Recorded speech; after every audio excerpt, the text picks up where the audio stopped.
अस्सलाम वालेकुम। तो क्या हाल चाल है सब लोगों के। अच्छा तो यार आईटेल ने लॉन्च किया है P65 28,000 की रिटेल प्राइस में। मार्केट में आपको कमी बेशी थोड़ी सी मिल जाएगी। 4 GB 128 GB का वेरिएंट है। आप बॉक्स में देखें तो ब्लैक रेड पैटर्न है। 8 128 GB का मेंशन किया गया है। 8 GB मतलब कि समझ लें 4 GB एक्चुअल है और 4 GB एक्सपेंडेबल है। बाकी 120 हर्ट्ज को मेंशन किया गया है और फ्री बंडल को मेंशन किया गया है। और ये जो फ्री बंडल है ना, इसमें आपको मिल रहा है चार्जिंग केस, जिसका कि 2400 mAh का चार्जिंग केस है। इसकी कैपेसिटी है। इसका यह है कि आप केस जो मोबाइल के साथ लगा लेते हैं तो जो बैटरी की लाइफ है वो एक्सटेंड कर देता है। मतलब कि एक कवर ही समझ लीजिए, बिल्कुल चार्जिंग कवर की तरह है। हालांकि इसका अपना वेट भी है, 70-80 ग्राम इतना वेट इसका है। लेकिन इसका फायदा आपको ये हो जाएगा कि अगर आप गेमिंग वगैरह करते हैं या फिर आउटडोर आपका जा रहे हैं, लंबा टूर है, आपके पास चार्जर अवेलेबल नहीं होगा, आपको पता है, तो केस वगैरह लगा दें। और केस भी प्लास्टिक केस दिया गया है, क्वालिटी अच्छी है। और इसमें ना 3.5 mm का जो जैक की होती है ना, वो भी दी गई है कि मतलब केस लगा लेंगे ना उसके साथ फिर के 3.5 mm का जैक भी आप लगा सकते हैं। तो गेमिंग वगैरह के लिए कोई टेंशन नहीं है।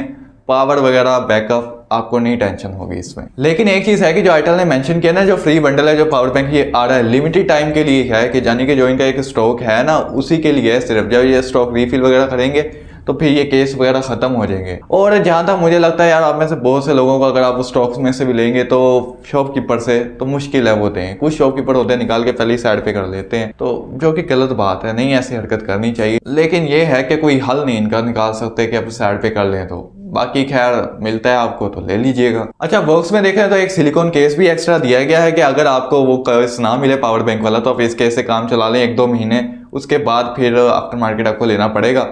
18 वाट का चार्जर मिल जाता है, उसके साथ type A to type C की आपको वायर मिल जाती है। और डिजाइन पे आ जाए तो body plastic polycarbonate type body दी गई है। स्मजेस वगैरह होते हैं, निशान होते हैं फिंगरप्रिंट के, वो जरा कैच करता है, तो सीधे ख्याल रखिएगा। बाकी कैमरा मॉड्यूल देखें तो वर्टिकल दिए गए हैं। साथ में आपको 2 लाइट्स दी गई हैं, एक तो फ्लैश लाइट है और एक रिंग लाइट है। रिंग लाइट को भी आप कस्टमाइज वगैरह कर सकते हैं, जैसे कि आईटेल ब्रीथिंग लाइट कहता है। ये इससे डिफरेंट फंक्शन हो सकता है, नोटिफिकेशन में ब्लिंक वगैरह करेगी जब कैमरा वगैरह आप यूज़ करेंगे, तो उसमें कलर शेडिंग वगैरह ऐसी चीज़ों के लिए आपके काम आ जाएगी। और राइट साइड पे देखें तो हमें फिंगरप्रिंट स्कैनर का बटन मिल जाता है, वॉल्यूम लॉक और ऑन ऑफ की मिल जाती है। और टॉप पे एक और आपको बटन मिल जाता है एक्स्ट्रा, इसे आप एक्शन बटन वगैरह भी कह सकते हैं। कि मतलब इसे भी आप कस्टमाइज कर सकते हैं, चाहे आप गेमिंग वगैरह में यूज़ करें या कैमरा वगैरह में, कि आप इसे प्रेस करके रखें, कैमरा ओपन हो जाएगा, पिक्चर्स वगैरह ले लें। और आईटेल ने ना इसमें ज़्यादातर गेमिंग का फोकस किया है कि मतलब अगर गेमिंग वगैरह कर रहे हैं ना, तो इसके वॉल्यूम वाले बटन्स को भी आप कस्टमाइज कर सकते हैं कि गेमिंग के हिसाब से। तो ठीक है, अच्छा है। इस प्राइस रेंज में 26,000 की प्राइस रेंज में इतना कुछ अगर मिल रहा है तो अभी तक तो ठीक जा रहा है मोबाइल। बाकी आगे देखते हैं। अब टॉप पे आ जाए तो डिजाइन बाय आईटेल की ब्रांडिंग मिल जाती है, उसके अलावा कुछ नहीं है। लेफ्ट साइड पे हमें सिम ट्रे मिल जाती है। और बॉटम पे आ जाए तो 3.5 mm का जैक, एक माइक, एक टाइप C की पोर्ट और एक स्पीकर मिल जाता है आपको।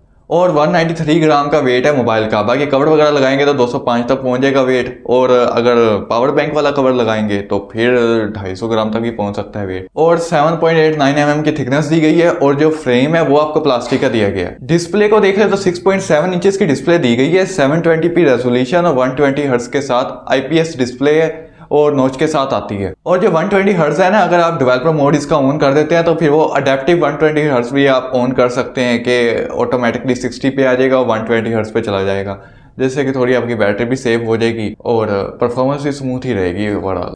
IPS डिस्प्ले है तो 400 निट्स की ब्राइटनेस मिल जाती है हमें। इंडोर के लिए तो ठीक ठाक है, आउटडोर के लिए आपको नजर नहीं आने वाला कुछ, ठीक है, बहुत मुश्किल होने वाली है।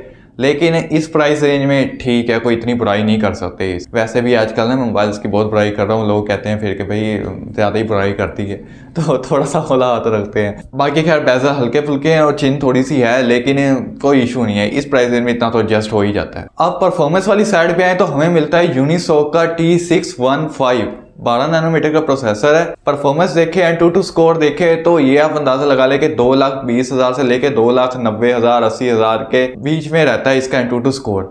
किसी मोबाइल में 2,80,90,000 तक भी आता है। जो ये मोबाइल की बात करें हम, इसमें 2,90,000 तक के भी लोगों ने Antutu स्कोर दिखाए हैं। कुछ मोबाइल है सेम प्रोसेसर है लेकिन वो 2,20,000 2,60,000 के आसपास भी चल रहे हैं, लेकिन इस मोबाइल में परफॉर्मेंस इसकी अच्छी दे रहा है प्रोसेसर। बाकी गेमिंग वगैरह जो है आप कैजुअल कर सकते हैं। बाकी 4G प्लस का सपोर्ट मिल जाता है आपको और 4GB 128GB की स्टोरेज मिल जाती है आपको। जो 128GB है ना, जो कि एक बात अच्छी है कि इस प्राइस रेंज में UFS 2.1 लगाई गई है।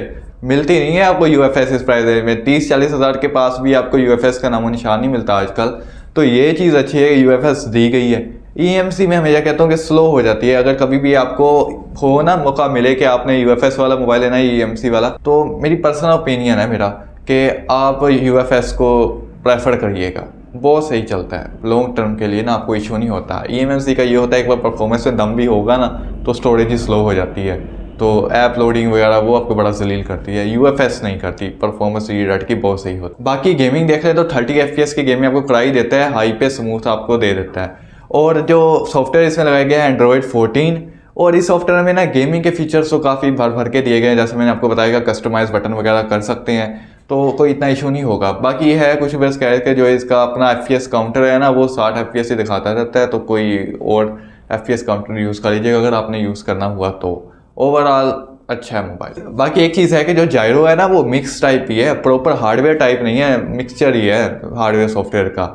और एक अच्छी चीज़ और भी है इसमें कि आपको बाईपास चार्जिंग भी मिल जाती है। केस तो आपको मिल ही रहा है, ठीक है, उसके साथ अगर आप गेमिंग वगैरह भी कर रहे हैं तो बाईपास चार्जिंग है कि डायरेक्ट आपके चार्जर से ही पावर लेगा ये, तो बैटरी से पावर नहीं लेगा। मोबाइल होते हैं ना कि पहले बैटरी चार्ज हो रही होती है फिर साथ ही डिस्चार्ज हो रही होती है, तो बैटरी पे इफेक्ट ज़्यादा पड़ता है। तो इस तरह बाईपास चार्जिंग का फ़ायदा ये है कि बैटरी पे इफेक्ट नहीं पड़ता, बैटरी सुकून से ऐसा ऐसा चार्ज होगी और बाकी जो पावर है वो डायरेक्ट चार्जर से मिल रही है। तो ये और अच्छी चीज़ है आपकी कि बैटरी हेल्थ जो है वो आपकी लॉन्ग टर्म चलेगी। बाकी आईटेल का ये है कि सॉफ्टवेयर में, आईटेल के सॉफ्टवेयर में आपको ऑटो कॉल रिकॉर्डिंग का ऑप्शन मिल जाता है। एंड्रॉइड वाला दादागिरी नहीं चलती, ठीक है, तो सुकून से कॉल रिकॉर्डिंग भी आप कर सकते हैं। कैमरा वाले डिपार्टमेंट में देखें तो फ्रंट आपको 8 मेगापिक्सल मिल जाता है और बैक 50 मेगापिक्सल मिल जाता है। दोनों में ये आप मैक्सिमम 1080p 30 fps से वीडियो रिकॉर्ड कर सकते हैं। प्राइस रेंज में देखें तो क्वालिटी ओके ही है, कोई बुरी नहीं कह सकते। 26,000 की प्राइस रेंज में ठीक है। बाकी पोर्ट्रेट वगैरह भी ओके ही हैं। और आपको 18 वाट का चार्जर मिल जाता है, साथ में 5000 mAh की बैटरी और 2400 mAh का केस अगर आप इन्हें लगे हुए कि आपको वो मिल गया तो ठीक है। बाकी बताइएगा कि आपने कभी आईटेल के मोबाइल यूज़ किए हैं तो आपका एक्सपीरियंस कैसा है, और अगर आपने ये परचेज़ किया है तो इसका एक्सपीरियंस भी अपना लाजमी बता दीजिएगा। बाकी खैर मिलते हैं नेक्स्ट वीडियो में, तब तक के लिए खुदा हाफिज़।